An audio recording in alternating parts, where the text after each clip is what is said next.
to launch the next session on setting the scene with the colleagues from DG AGRI, DG Move, and SMARTA-NET. You have the floor. Yes, thank you very much. So now it's time to start with learning from EU initiative that foster the support of mobility in rural, remote, and peri-urban areas. So to start, I am welcoming Silvia Nanni from DG AGRI, and she will tell us about the support on rural mobility from the long-term visions for EU's rural areas. Sylvia. Thank you, Yes, Julie. you're welcome. Thanks very much, Julie, and very welcome. Also, warm welcome from our side in DG AGRI.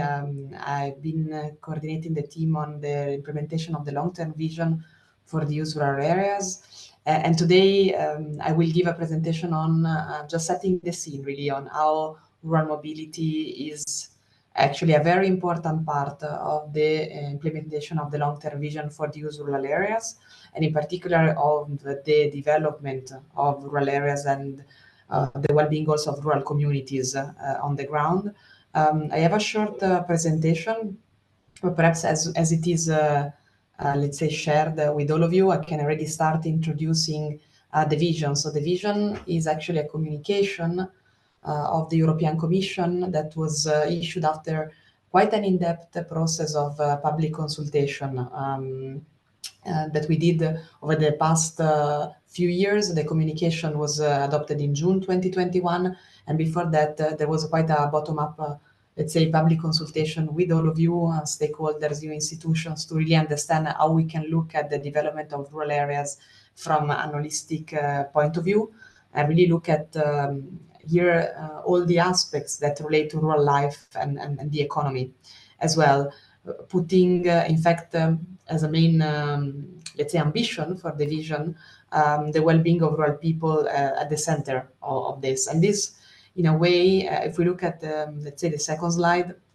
was a particularly let's say ambition exercise that we tried, especially to coordinate under the remit of 3 commissioners. So the Vice President for Democracy and Demography, Dubravka Suica, Commissioner for Agriculture, Wojciechowski, and Commissioner for Cohesion and Reform, Elisa Ferreira. So in that sense, we really try to look at all the aspects that relate to rural development of rural areas and rural communities in an holistic way, breaking silos, in fact, even within the European Commission.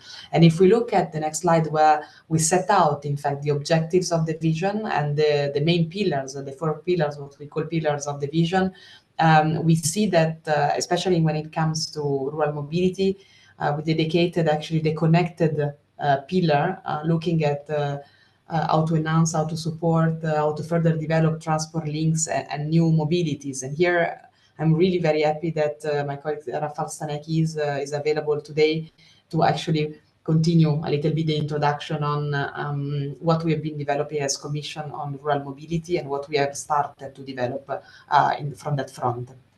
And if we look at the vision, we have a long-term perspective. So we look at the development of rural areas from here to 2040 through 2 main channels, the Rural Action Plan and the Rural Pact. The Rural Action Plan, as probably quite a number of you know, it's somehow the homework of the European Commission. So we have there are 30 actions that different departments, 14 departments within the European Commission have been developing. And I'd like to highlight in a couple of next slides the key action that refers to rural mobility as part of the vision. And then I will look briefly at the Rural Pact, which is in fact a very interesting tool we launched, and it really entails everybody's contribution to the vision. If we look at the rural mobility and sustainable mobility within the vision, we have in fact a specific goal, goal 9, that looks at making sure that the rural areas are lively places equipped with accessible and affordable public and private services, including transport. So this is clearly a very important area for local communities to live in the areas where they were born, perhaps, and really stay there, because obviously there are transport opportunities that link them to the major cities close by, or actually that, let's say, avoid the overuse of cars in rural areas. So if we look at the next slide, I wanted to show you a little bit some of the flagship initiatives, which it's a bit of a jargon to say key initiatives that within the vision we have developed in cooperation with stakeholders. And one of them is really looking at sustainable multimodal mobility best practices for rural areas, which means really making sure that we can share and learn from best practices on mobility solutions for rural areas. And one of the flagship projects that Andrea Lorenzini will introduce in the next presentation is SMARTA-NET. And this is a very important project where we look, and Rafal was indeed his project officer for the Commission, so we work closely on this project, is to develop actually a network of municipalities that share practices and identify best practices for mobility solutions. I don't want to say too much on this because we have a full presentation on it, but certainly just to flag that this is an important part of the vision in itself. If we look instead at the Rural Pact, as we mentioned before, this is somehow in the next slide, this is somehow the platform for exchange, a platform that the Commission facilitates for all stakeholders to contribute and to have their actions already done at the local level recognized. If we look at the next slide, in fact, we know that most of the work is for everybody to do. We all need to contribute to this, and we know that also at the local level there is already a lot of work already done on mobility and all the other elements that we know will help develop in rural areas. So this is a formal space for cooperation, and we invite, in fact, all of you to, let's say, participate, to be part of the Rural Pact. There are three main objectives that we can see in the next slide. The first objective of the Pact is amplifying rural voices and bring them really known and well visible at European level. It is also a space for networking, collaboration, mutual learning, sharing of opportunities, and this particular webinar is indeed part of this of the objective of sharing best practice and learning from each other. And it's not only about learning, but it's also about acting and commitment to act. So we have now, as we can see on the next slide, more than 120 commitments for action and a growing community of the Rural Pact with more than 2,500 members. So as you see, we really encourage you, and this is my final message today, to participate in the Pact, to commit to act. Of course, these are commitments that can already entail action that you're already taking forward, that you're already undertaking, but we want to make sure to let's say to get to know them and also to reward you for the action that you do. So the encouragement is really to participate, and I'm sure you can get in touch with the Rural Pact support office to have any further information, as Pascal was mentioning at the beginning of the webinar. So thank you very much for your attention, and I give you back the floor, Julie. Thank you very much, Silvia, for this presentation on the vision. And now I'm going to invite Rafal Stanecki from DG Move, who will mention and present policies and initiatives supporting rural mobility. So Rafal, welcome. Good morning. Good morning. Thank you, Julie. Welcome to all the participants. My name is Rafal Stanecki. I work for the European Commission in the Directorate for Mobility and Transport, DG Move. I have also pleasure to follow SMARTA-NET projects on the side of the European Commission. DG Move is generally in charge of developing mobility and transport policies for the European Union. In our view, transport should be sustainable, efficient, safe, affordable, and accessible for everyone. That's the point critical, I think, when we talk about the rural mobility. And I'd like to refer to my colleague Silvia to her presentation. From the outsider from DG AGRI to to indicate that DG Agri is not only about distributing money to farmers. DG Agri has also a long-term vision for rural areas.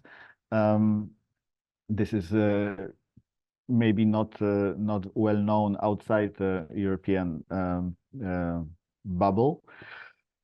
I think we can start the presentation.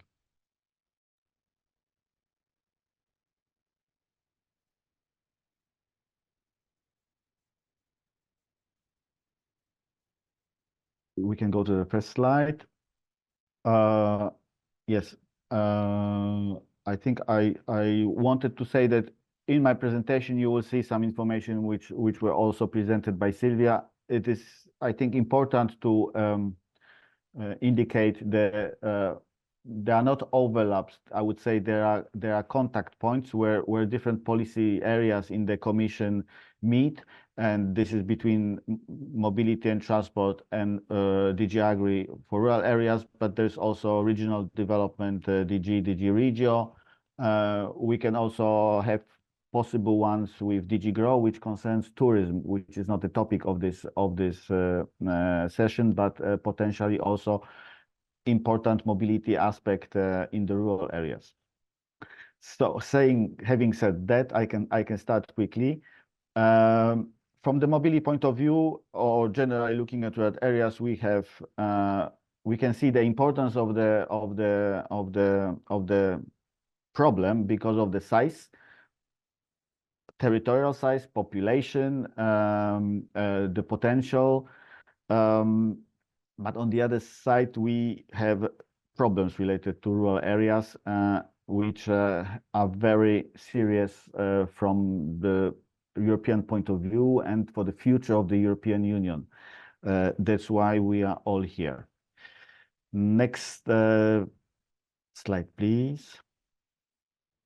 I'm coming back to the rural area, long-term vision for rural areas presented by Silvia, where we really, from the mobility point of view, are involved is to make these rural areas more connected, but it will also indirectly impact its strength, resilience, and prosperity, because mobility is acting on different areas of life. Or on the other side, the lack of mobility can slow or development, or even make development go back. Next slide, please. Rural action plan with elements which are related to mobility. So we are talking about the best practices. We are talking about the digital elements which help us to develop mobility in rural areas. And we are talking about a kind of coordination, one-stop shop, helping rural areas to find solutions. Next slide. The policy basis of all European Commission was so-called Green Deal, so 90% reduction of emissions by 2050. A very ambitious plan, very particularly ambitious in the transport area where emissions continue to grow. So we have a serious problem there. The sustainable and smart mobility strategy is DG Move contribution or reflection how to achieve this this goal. It was divided into three areas: sustainability, smart mobility, so digital elements, and resilience. When you see these three areas, rural mobility is important part of all of them, because if you want to switch from car-dominated mobility in rural areas, this will heavily impact sustainability. Digital solutions are the principal, the most important way to find solutions to propose the solutions for mobility in rural areas. And resilience, in resilience, we also have a fair and just mobility, so affordable and accessible. This is also a very important aspect when we talk about rural areas. Next slide, please. This strategy has its flagships, so there are over 20 of them. I just indicated elements which link to the rural mobility in this flagship. There is we talk about connectivity with rural and suburban areas, between urban areas and rural and suburban areas. In flagship 9, this is social aspect, so fair and mobility, which is fair and just for all. And the last element is the urban rural linkages in our EU urban mobility framework. At this point, maybe I can add that we do have urban mobility policy. It's quite well developed. We have for many years come up with solutions. Rural mobility in this context has been left behind. It's not a policy area actually still in the Commission. We are trying to catch up with the delay. Thank you. At the next slide. Some legal initiative DG Move which have relation to rural mobility. So last week, finally, 10T Trans-European Network regulation was adopted. This is a big corridors crossing European Union. This is about bottlenecks and border crossing. This there was 30 billion euros for current seven financial perspective to finance it. What concerns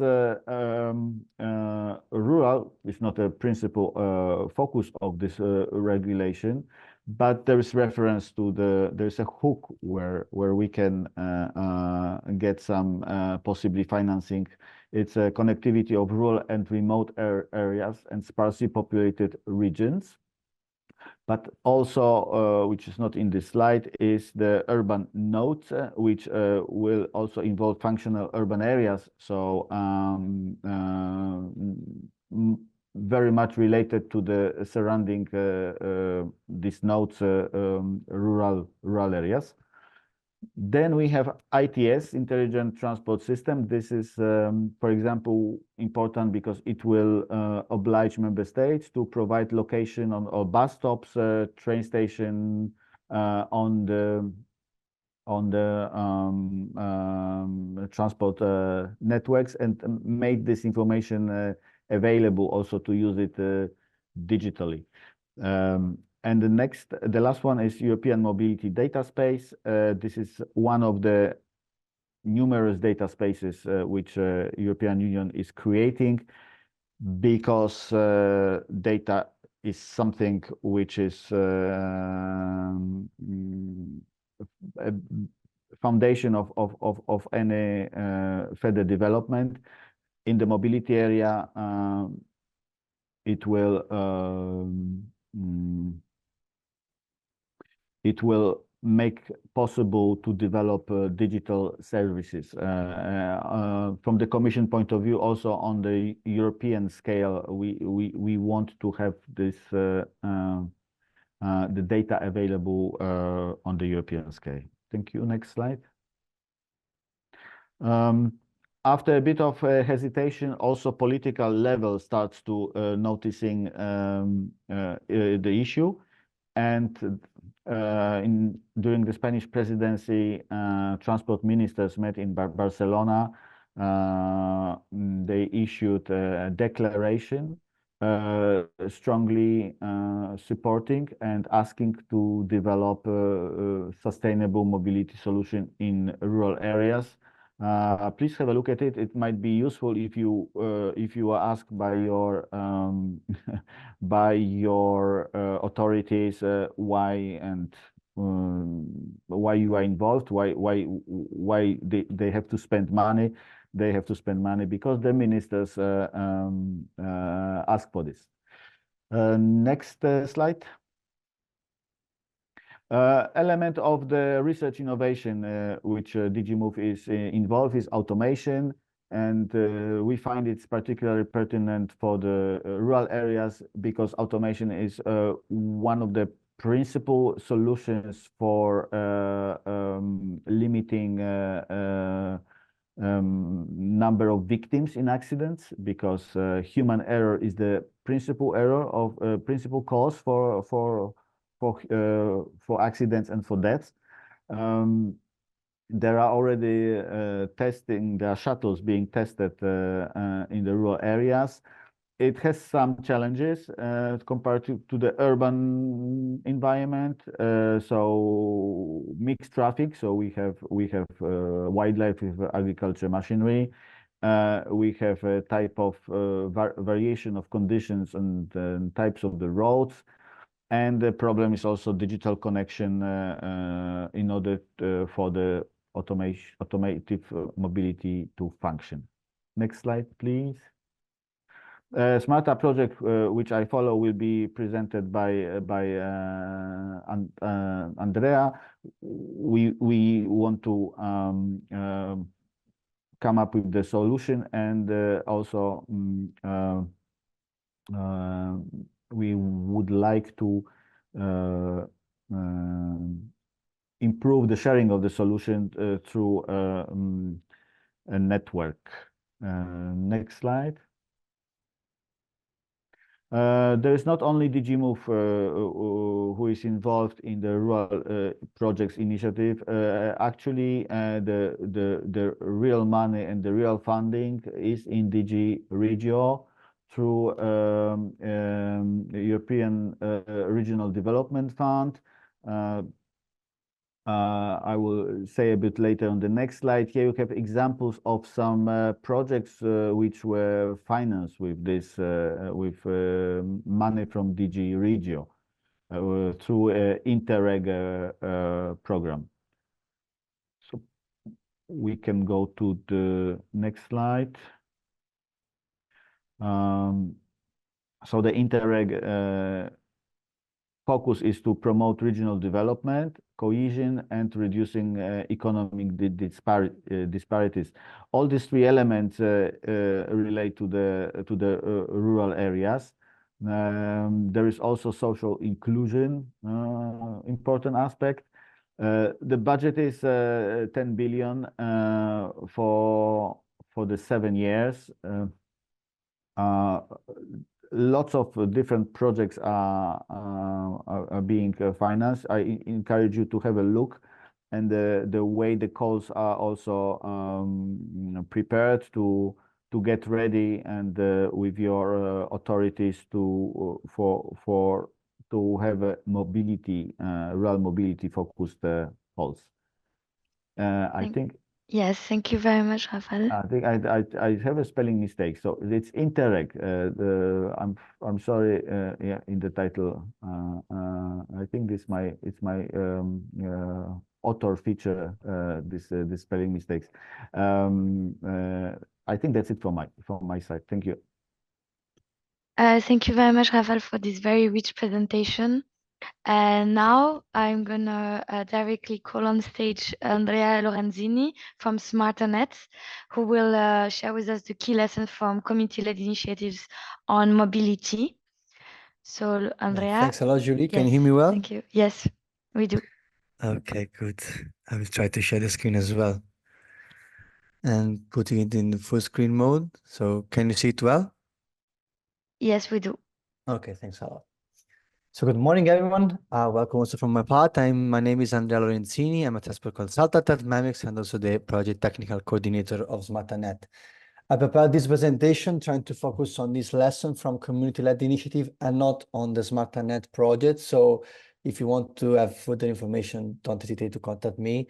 And I've just included 2 slides that try to summarize the rationale of the SMARTA-NET.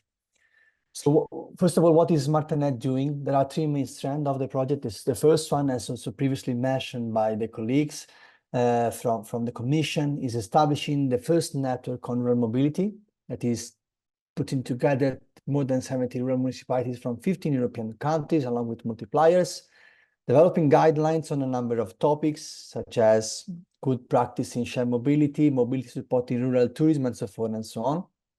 And the last part is the implementation of training and capacity building on the guideline in each of the member countries. And to give a snapshot of what is the ERMN doing, actually is trying to indeed sharing experiences. I put here just a couple of pictures of our meeting and webinars that we had organized. We had also a nice one 1 month ago in Evora, and we are trying to promote it further through the next event of the project.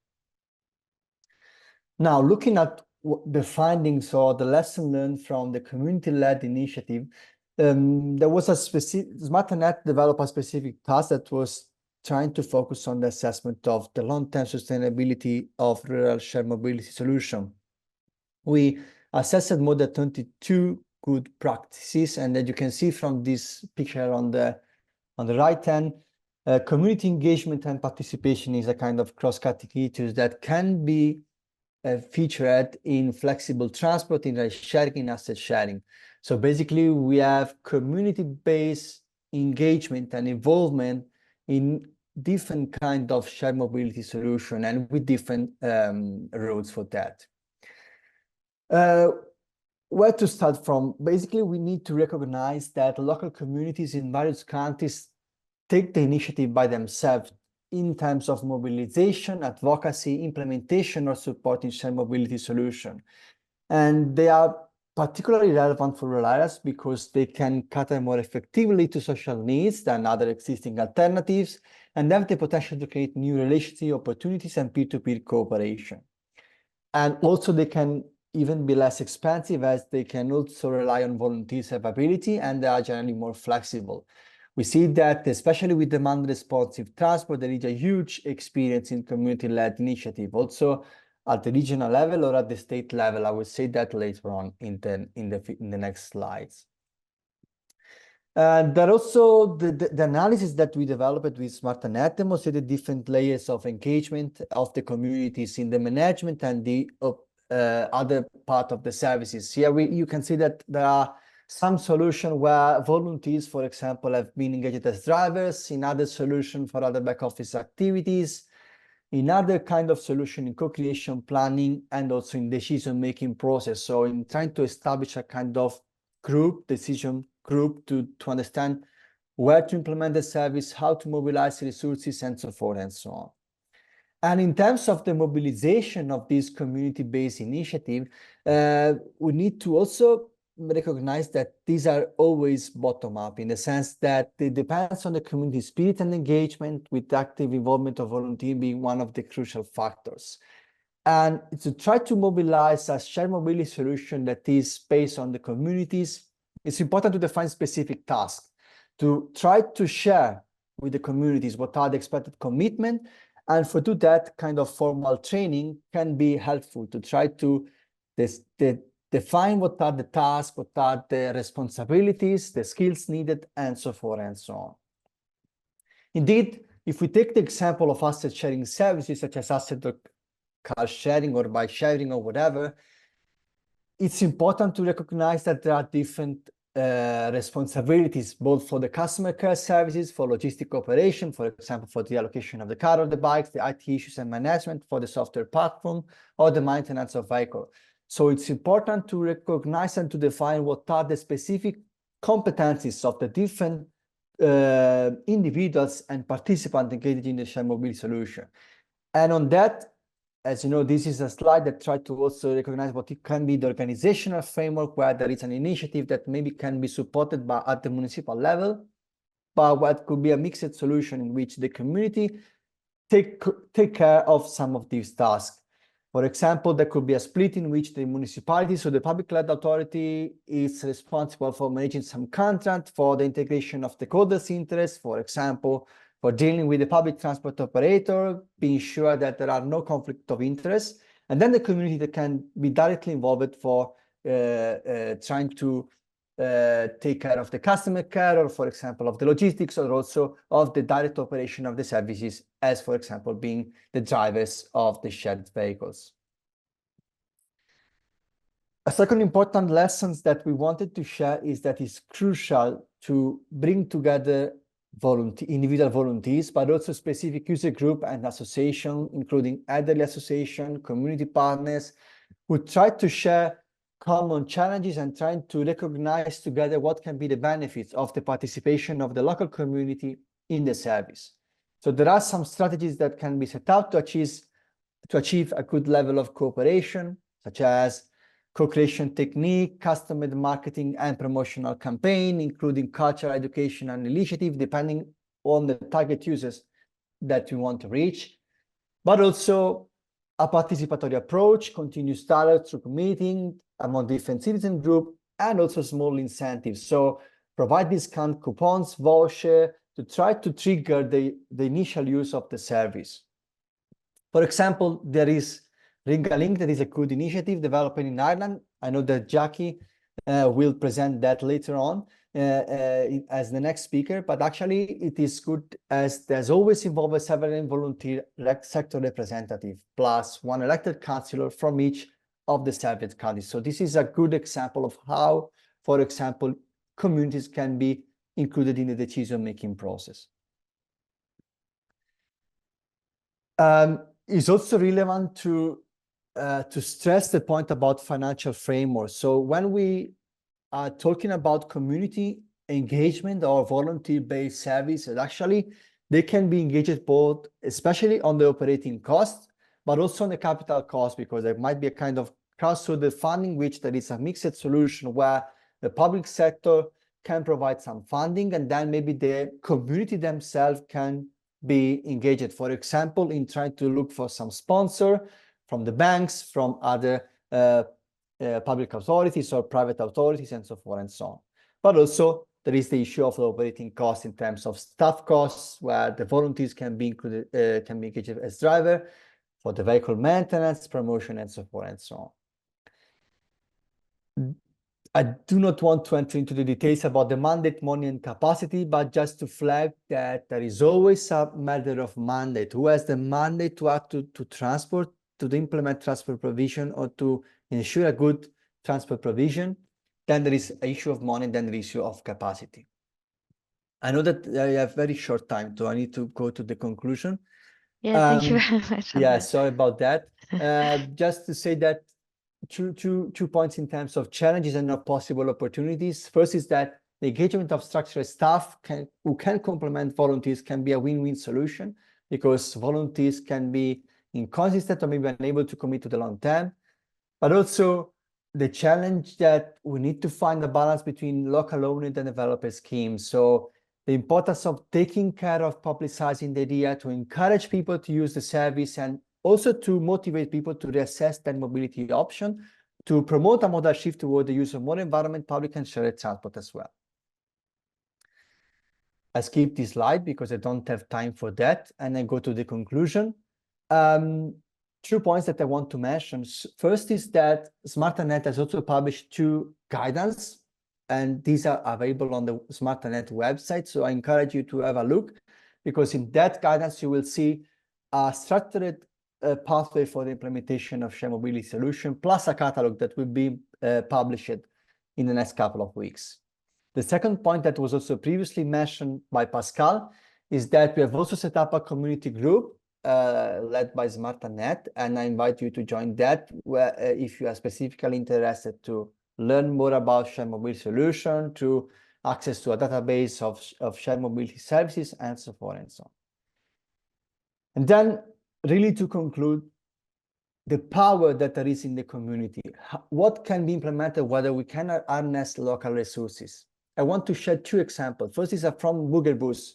The engagement of a local designer made it possible to implement a structured network of community-based transport services with volunteer drivers, with a very nice design of the timetables, of the network of this service, and so forth and so on.